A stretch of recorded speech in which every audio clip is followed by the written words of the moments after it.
This is a perfect dish to enjoy this autumn, a creamy risotto with buttery pumpkin and tasty dry cure roast ham.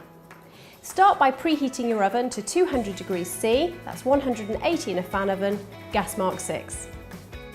Here I've got 650 grams of pumpkin, which I've peeled and cut into 2 centimetre cubes. You could use butternut squash in this recipe, it would work just as well.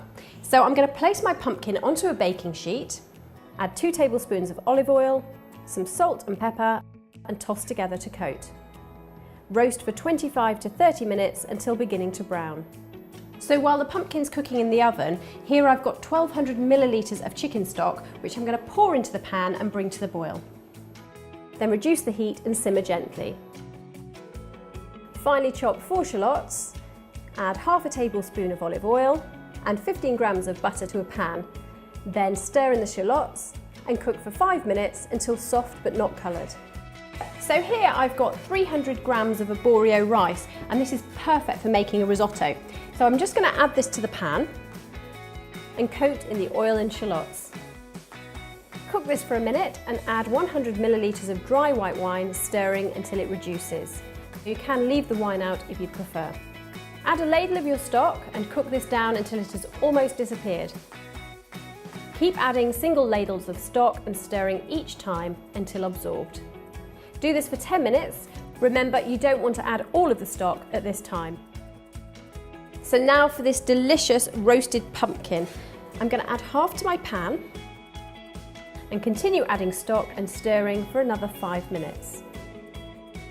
Take 2 teaspoons of thyme leaves, add half to the pan, along with your remaining pumpkin. Then take 220 grams of finest crumbed dry cured roast ham, cut into 1 centimetre pieces, and add 2/3 of the ham to the pan. Cook your risotto for a further 3 minutes. So the rice is cooked and it's still got a little bit of bite. So I'm going to take this off the heat and I'm ready to grate 60 grams of finest Parmigiano Reggiano cheese and add half to the pan along with 15 grams of butter and stir through. Cover and leave for 5 minutes. Meanwhile, roughly chop 60 grams of walnut halves and toast in a dry pan until golden for 2 to 3 minutes. So now to serve, spoon into shallow bowls. Finish with the walnuts, the remaining ham, thyme and parmesan. So there you have it, autumn in a bowl, ham, roast pumpkin and thyme risotto.